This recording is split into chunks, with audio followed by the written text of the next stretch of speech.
അമ്മയുടെ കടാക്ഷം ഇവിടെ കൊണ്ടുപോകുന്ന കാരണവന്മാരെ ആയിരിക്കട്ടെ ഇന്നത്തെ സുന്ദരമായിട്ട് അപ്പം ആയിരിക്കുന്നവർക്ക് എന്തോരേ കെട്ടുണ്ട് അഴിച്ചു മൂക്കണമല്ല മാറാവും തലക്ഷരം മൂക്കണമല്ലോ അക്ഷരക്ഷ കൊണ്ടോ ഭക്ഷിക്കൊണ്ടോ അന്ന്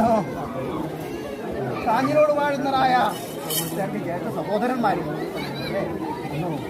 ജ്യേഷ്ഠനൊക്കെനാലും മുൻകല്യം കഴിഞ്ഞു അല്ലേ അനുജനൊക്കെനാലും അത് പ്രകാരത്തിൽ മുൻകല്യം വേണം അല്ലേ അതെന്ത് വേണം എന്നാൽ മാത്രം പോരാ നാല് തലത്തിൽ ചെല്ലണം അന്വേഷിച്ച് കണ്ടെത്തണം അതിനുള്ളതായ അല്ലേ അനുഭവത്തിൽ കിടന്നവര് അങ്ങനെ സഞ്ചരിക്കാൻ ആർക്കും പറ്റും അന്ന് സഞ്ചരിച്ച് അല്ലേ പലതാകുന്ന ദേശങ്ങളും ദിക്കുകളും താണ്ടി അല്ലേ ഒരു വഴിയും പെരുവഴിയും തെളിയാത്ത മാത്രമെങ്കിലേ അല്ലേ പാത നേടുന്നതായ ആ വീതിയെങ്കിൽ അന്ന് എത്തി